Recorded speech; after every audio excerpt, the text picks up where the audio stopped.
you guys want to be balanced offensively. Right now, you guys are 96 in the country in rushing yards per game. Just wonder, I'm sure there are a lot of factors, but is the O-line not playing up to par? Is it schematical? What are you seeing is kind of the biggest culprit? Yeah, I watched the film, and you know, I think we have the personnel to do it.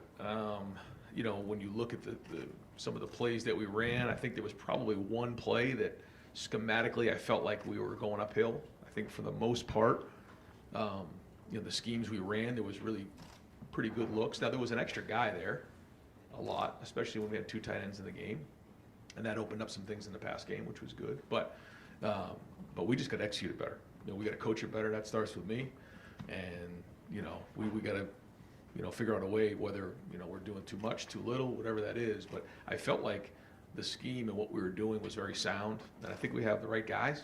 So what does that come down to? We got to coach it better. Expect to have Trey this week? Yes. Yeah. Over to the right, Bounce Berry, WBS.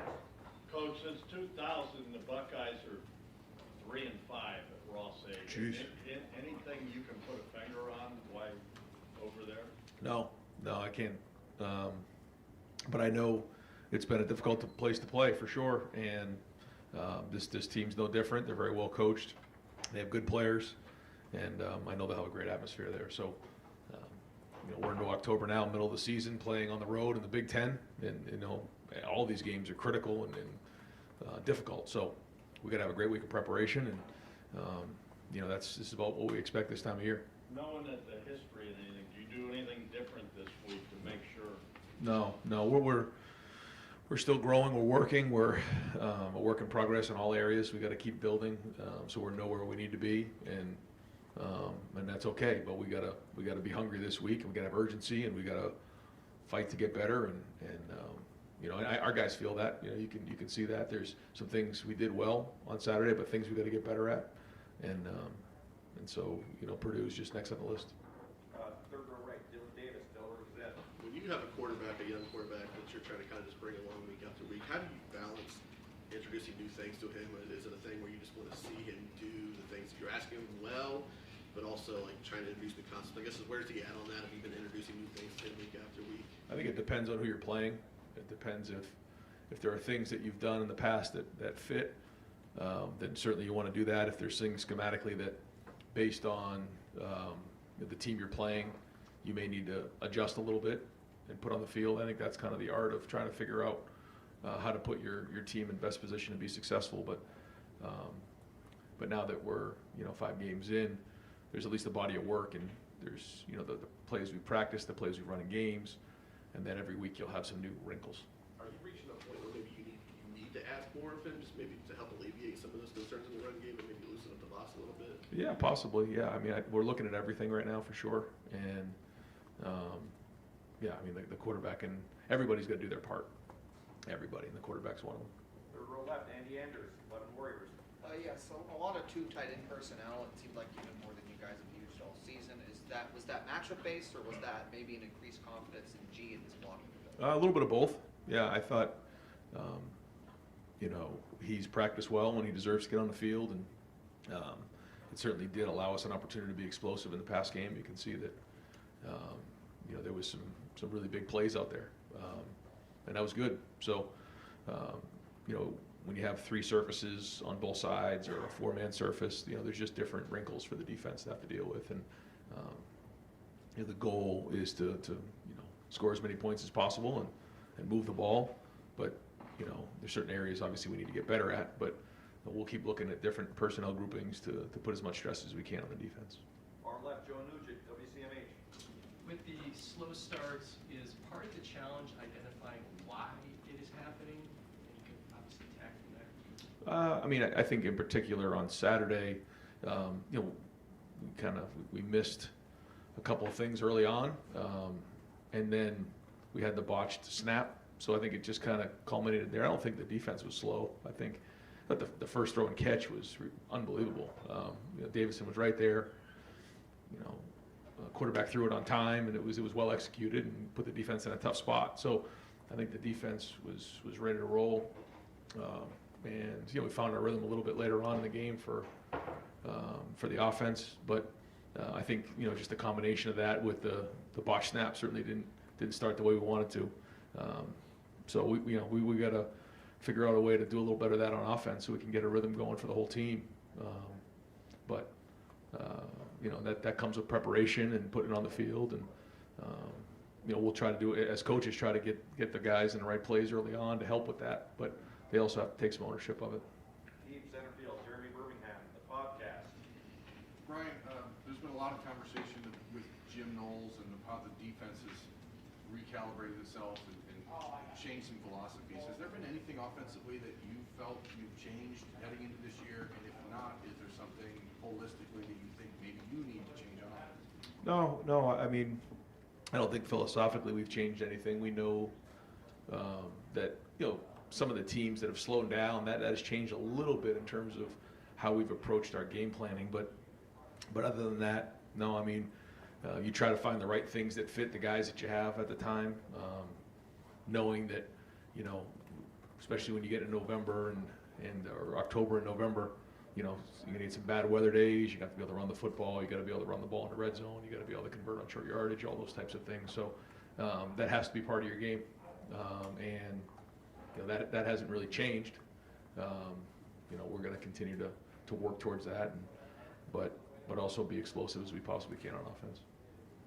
Far right, Adam King, WBNS. Coach, I feel like last year you talked a lot about competitive excellence and getting up for games even if they aren't, the game you circle on the calendar. But this year, undefeated Maryland, obviously you can't sleep on Purdue with the history there. Then you've got Penn State, Wisconsin. How do you guys constantly keep getting up knowing that the next game is just another huge game? Yeah, we call it the competitive stamina, and we still do. We still talk about that, bringing it every week, and it's something that comes up this time of year because of exactly what you're saying. And it's not about the team we're playing; it's always about us. But we're just in a constant grind to get better and to improve in all these different areas. And we know, our first goal was to win the first game, then win the next 10, and then win the rivalry game. And we have these goals, and so we knew this was going to be a long stretch. We talked about it during the bye week, and you got to bring it every week. That's part of the deal. When you come to Ohio State, you're not allowed to have a bad day. When you look at early on in the season, you talked about balancing with hardline the offensive duties. How has that through 5 games panned out for you guys? Yeah, good. I think we got a good good synergy on offense, and certainly all kinds of areas that we want to get better at. That's unlike any other organization, but no, I think we got a good group of guys. Right in front of them, Clay Hall, WSYX. Reading the notes here, they have a freshman who, a D tackle who has 3 picks. He leads the Big Ten in solo tackles. Is he somebody you have to scheme against? I mean, I think they're doing a great job. Schematically, Coach came over from Illinois, and they did a nice job there. He's coached at Missouri. He's coached at some really good places, and good defenses have followed him. And he's got to recruit really good players. He has really good players now. So he seems like a really intelligent guy who gets his guys in the right spot, and they play hard. Yeah, I mean, we look hard at the personnel and make sure that the matchups are right. Fourth row right, Spencer Holbrook, Letterman row. Brian, do you have an update on Emeka at all? No, not right now. One thing I can tell you is that it's not going to be a long-term issue. We'll probably have a better idea how he's doing later in the week. But good news was it's not a long-term issue, and we'll kind of reevaluate as the week goes on. Kyle was 8 of 11 on first down, 187 yards and a touchdown. How much does that take pressure off the running game to be perfect when you've got a quarterback that's that efficient on first down? Well, that's it. The goal is to get 4 yards on first down, and if teams are going to load the box, then he's got to do a great job of being efficient in that exact spot. And when you can do that, then like you said, it takes pressure off the run game. It all goes together. So whether we're talking about the quarterback making checks or throwing the ball or whatever those things are, reading people, he has to do his part, and part of that is exactly what you're saying. And that's like the first play of the game, we don't complete the bubble. That's part of the run game. We've got to complete those balls. That's got to be like a long handoff. That's what we call it. He knows that. But yeah, I mean that's a big part of what we're doing. Right next door, Cameron T. Robinson, The Athletic. Maryland, Notre Dame, both weeks, you guys rushed for, it was less than a yard and a half of contact. When you look at those films, do you see a common thread there, or was it just pulling said before? No, I think we can do a better job of getting movement up front. I think we can do a better job of getting to the second level and getting the running backs there. I think the running backs can do a better job of seeing it.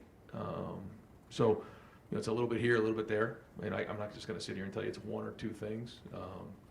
And so we're just going to keep swinging at it. And that's kind of sometimes how the run game goes. You got to keep working to get better at it. And that's not going to be any different this week. Do you expect to get mine more work, or I know you said Trey's probably coming back, but how do you see that rotation?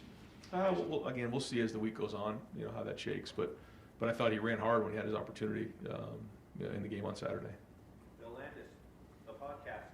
Right here. I know that kind of stretch wide zone run has sort of been your base run play since you've kind of been the head coach here.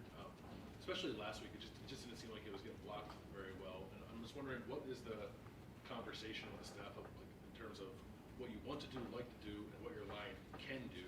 And I don't know, there's going to be a shift there if that play's not hit the way you. No, it's a great question. It's a constant conversation. You can imagine it was brought up again this week, and trying to identify exactly that. Schematically, you're trying to figure out what your guys can do well, and then does it fit your backs? Does it fit your line?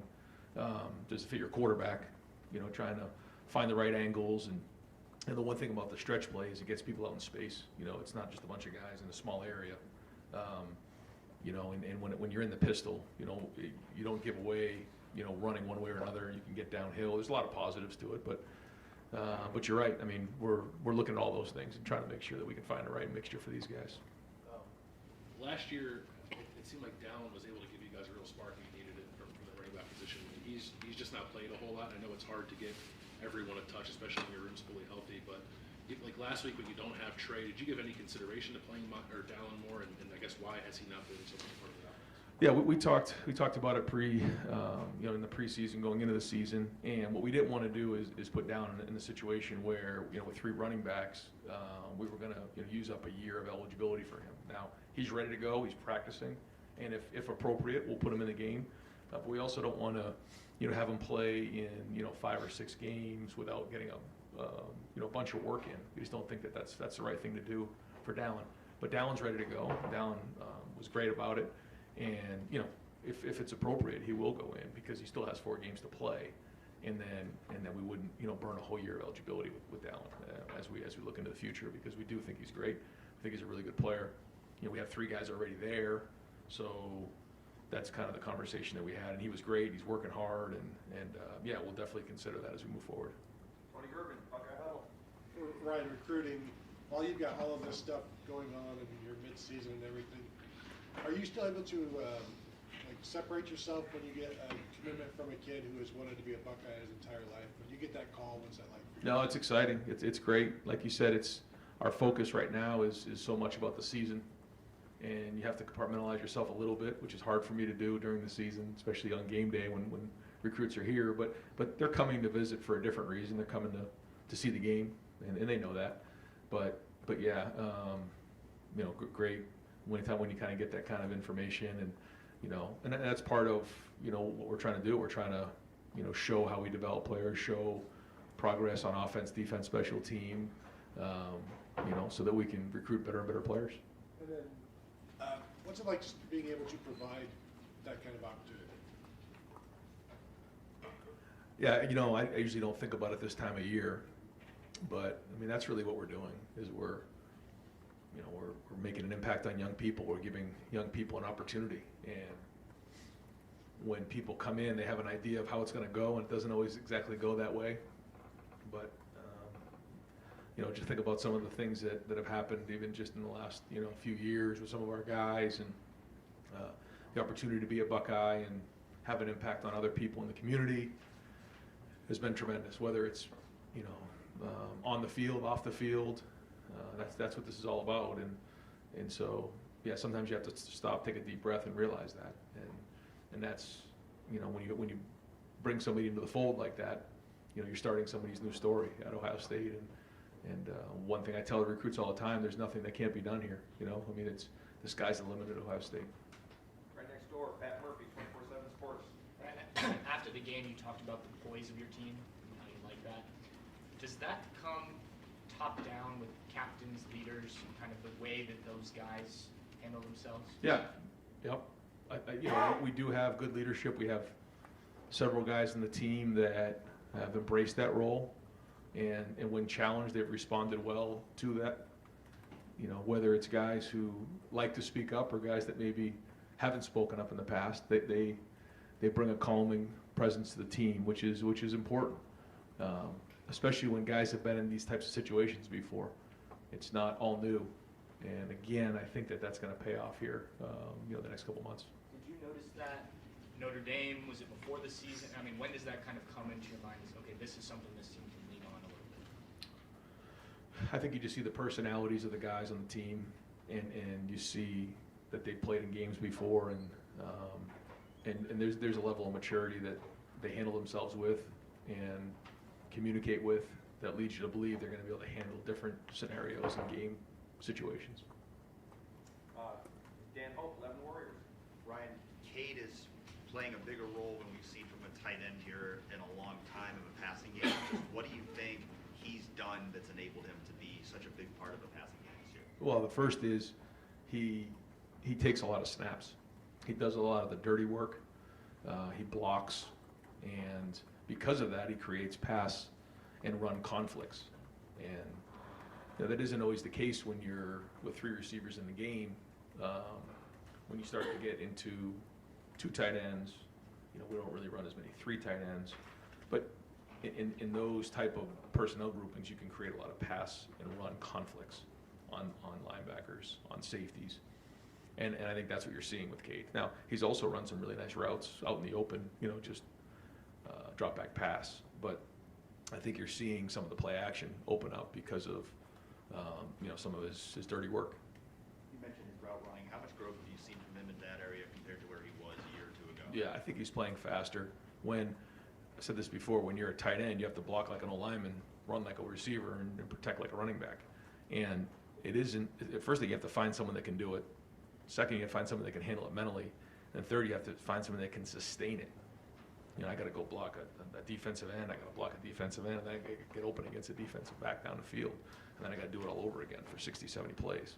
And so that takes, you know, some real stamina that he's built up over time. Stephen Means, Cleveland Valley. The goal is get 4 yards on first down. It seems like it's a pretty standard thing in football, but when that doesn't happen for you guys, I don't know the numbers right now, but when that doesn't happen, how is that setting you back as a play caller, and what's open for you going forward, just in a drive in general? Yeah. I mean, it's huge. You know, we got to get at least 4 yards. If you get more than that, then certainly things open up more, and you know, you're setting things up better. So it's a huge part of the offense and how we call it and how we do it. And second and 10, kill a drive before you even get started. Well, it sets you back because, you know, now you're playing left-handed for sure. You know, the one thing that, like you said, negative plays or 0-yarded plays is really, when you look at drive killers, those are big. So whether it's a penalty, a sack, TFL, or, you know, incomplete pass, that can really set you back. So we try to do everything we can. You know, when we shoot the ball down the field, certainly the percentages, you know, go down in terms of your completion. If you're 50-50 on those type of plays, it's probably a pretty good day. But you also have to consider that into the equation when you're building a game plan. Joey Kaufman, Columbus Dispatch. And you mentioned the fake punt, or it was not the fake punt, the snap was not a fake punt. It was an important distinction there. I guess what happened on that? What can sort of prevent that from happening again? How'd you address that? No, I just asked what happened, and then the ball slipped. So, yeah, I was as surprised as anybody. So that can't happen again. The punt unit had another player who was in legal procedure or legal formation. What's your feeling with the way things are going with that unit? Well, I mean, the muff snap certainly didn't help anything. So, I mean, that's the life of a long snapper, a punter, and a field goal kicker. You know, we call it one shot, one kill, like a sniper. I mean, you don't have an opportunity to be wrong. And so, you know, I think those guys understand that, and they'll work hard to get that fixed. You know, Xavier on that play was lined up, you know, he was a hair into the backfield, so we got to get him up. You know, it was close, but he's got to get up on the line of scrimmage. So, you know, just detail on that one for Xavier, somebody who's usually very accountable. And but across the board, yeah, I mean, you know, we need special teams to be an advantage for us. And so again, we'll work hard this week to, you know, maximize that area because it's a third of the game. Doug Lamorice, Kings of Columbus, in the podcast. Ryan, I feel like we asked similar questions last year about this. You guys just statistically are more successful passing the ball than running the ball right now. So why not just pass more? And how does, you mentioned, you know, November Big Ten games. How does being in Ohio instead of being in Florida or Texas or California influence your thought process there? Well, I think it all goes together. I think at the end of the day, you know, you have to move the ball. That's the bottom line. But like you said, there's going to be games here coming up that's going to be raining, it's going to be windy, and you're not going to have an opportunity to just line up in 4 and 5 wides and throw it all over the yard. So, you know, the other thing is, you know, this year when you're playing, you know, you have a good defense and a young quarterback, you know, you're maybe less likely to take as many chances early on. But you know, then there comes a time where, you know, you can't beat your head against the wall either. So finding that rhythm is what's important, because the number one goal is to win games. And but we got to keep building. We got to keep getting better. You know, and we got to keep, you know, pushing the envelope in all areas, because we want to have that balance, and we know that we're going to need both sides of, you know, the offense, both running and passing. And you guys do have a full-time special teams coach here. It feels like special teams has come up going back to last year at the end of the year, you know, maybe more often than would be expected. You talked about a level of detail. Should your level of detail on special teams be better when you have a full-time coach devoted to them? I mean, I think we want all of our detail to be better just across the board, but you know, I can tell you that we work really hard on special teams.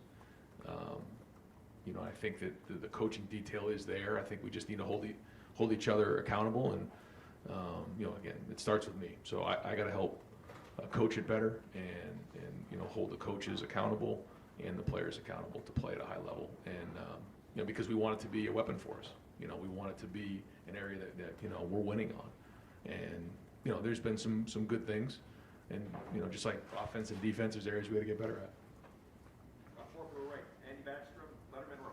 Ryan, you called them 4-point plays in the red zone, turning field goals into touchdowns. That's been a struggle for you guys this season. What can you attribute to some of those red zone struggles? You know, there's been some good things too. I thought it was, you know, Kyle threw 2 back-to-back touchdowns. You know, that was great to see him. That was the most confident I've seen him in the pocket, back-to-back, 2 in a row like that. That was well done. I thought we hit the sweep really well to Maya, and that was well executed. Julian Fleming came down and did a nice job on the Mike linebacker. So those were good.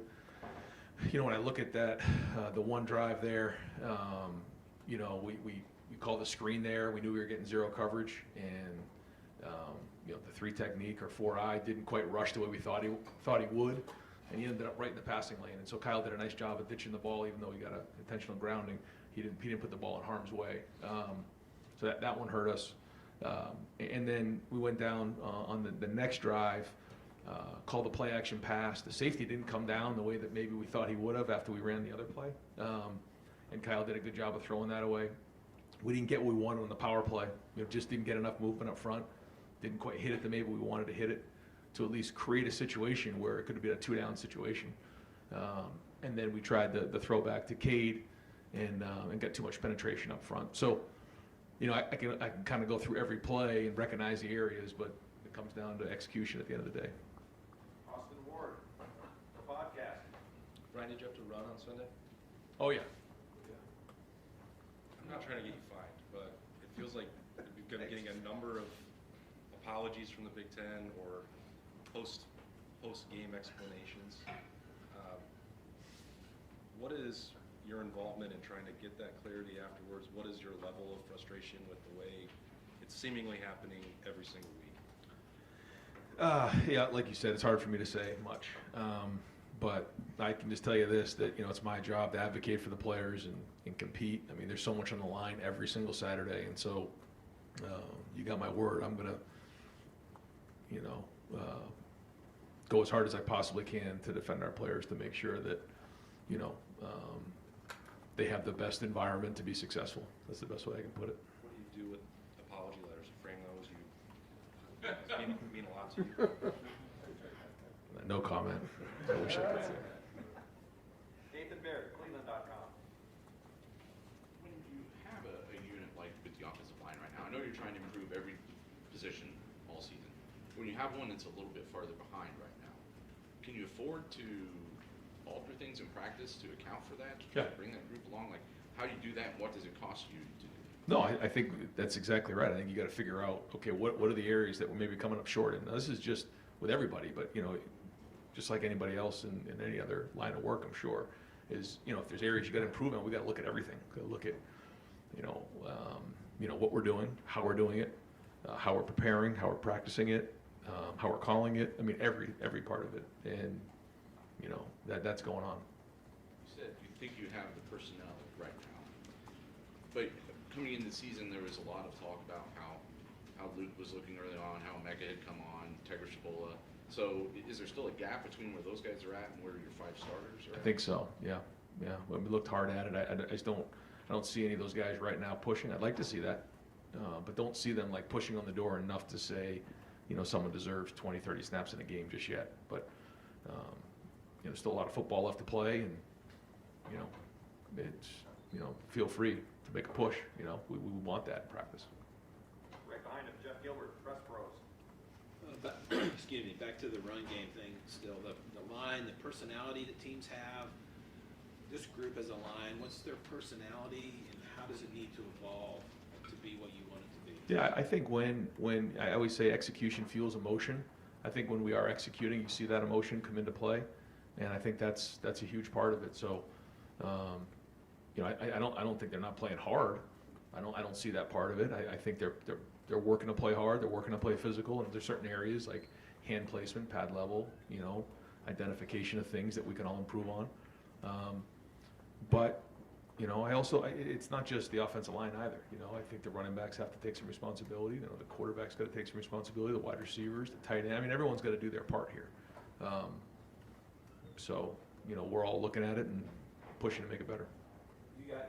You're working with them hard. Does it feel like we're all picking on them a little bit, or do you feel like this is kind of justified all the questions about This is the expectation. I get it. You know, nobody wants to run the ball more than me. So, I mean, the bottom line is if they're going to put that many guys down in the box, there's probably going to be open receivers down the field with the guys that we have. I get that part of it, but that doesn't mean that we're just going to abandon the run game.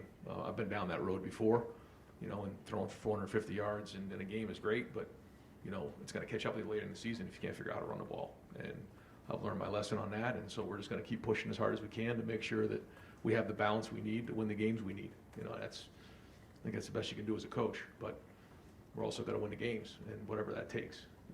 But you know, we know what we need to do. We know what it looks like. We got good coaches. We got good players, so we'll keep swinging on it.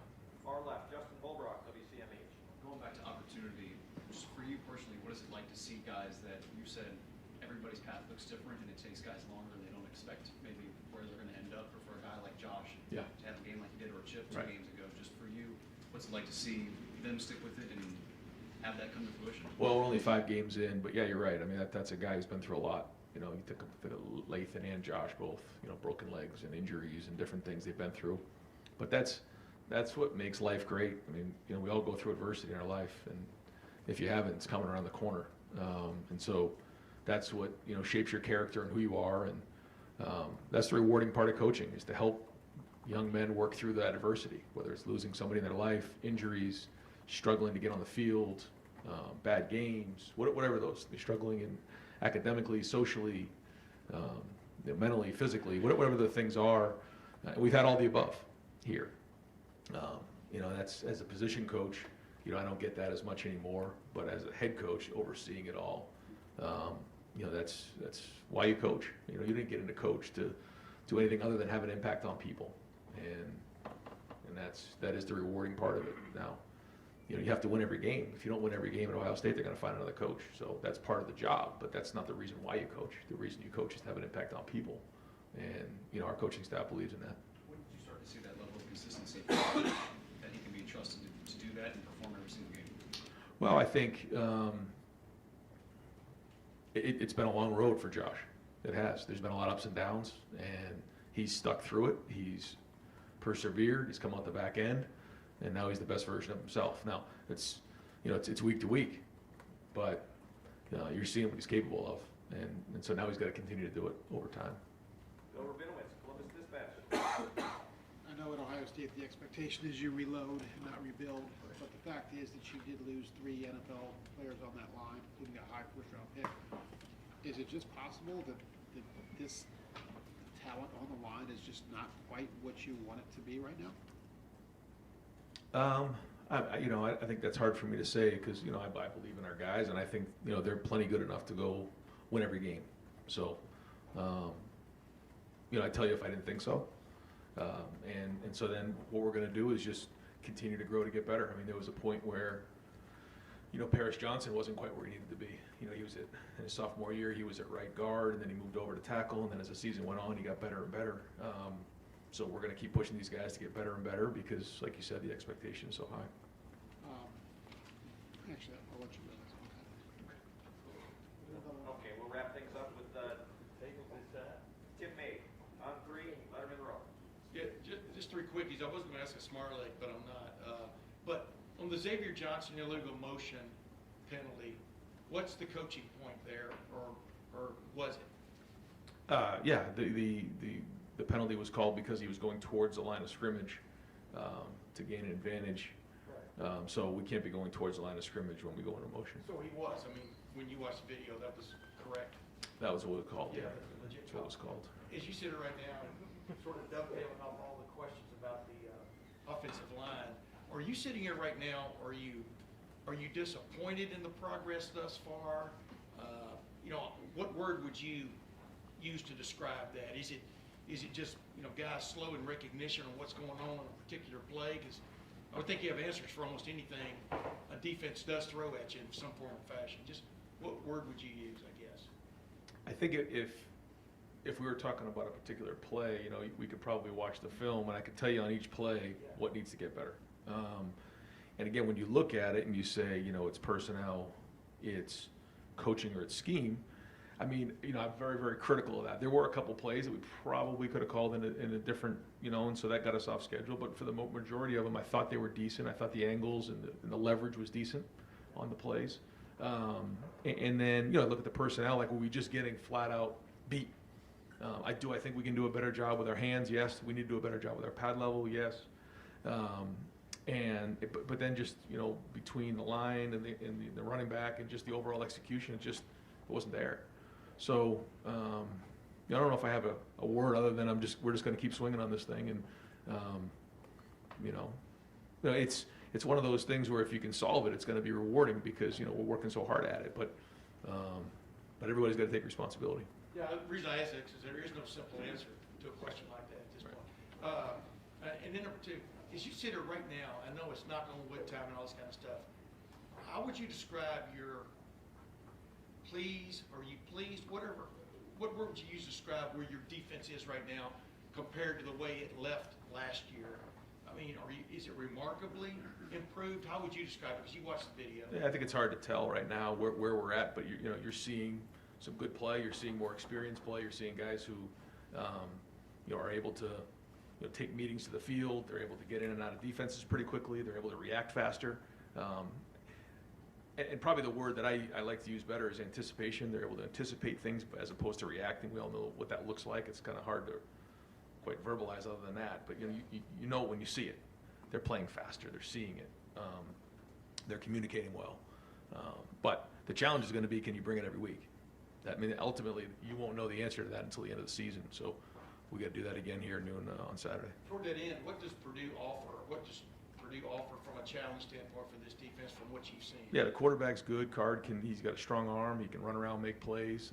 They've been very explosive at times on offense, and so they'll challenge us in certain areas. So and they'll have a really good plan, and it's a road game in October in the Big Ten. You know how that goes. So. I apologize. You said something I'm just so curious to follow up on. You said you learned your lesson on needing to run the ball. Was it 73 passes for 470 yards against Purdue and 25 runs for 76 yards? And scoring 20 points in a loss? Is that the game? I wouldn't say it was one game, but I think there's just been times over the years where you just realize that this is going to be important if we're going to reach our goals, and I can't just point to one game, although that game in particular, we didn't run the ball very well. Man, how many yards did we throw for in that game? 470, Right. 49 to 73 for 470. Right, so the stats look good, but you lose the game. So, you know, that's why we're always working to strike a balance. And, you know, at the end of the year, you come up for air and you try to identify the areas you got to get better at. And there's been certain games that you know, I've looked at and said, okay, we got to do a better job in those areas. Yeah. Folks, thank you very much.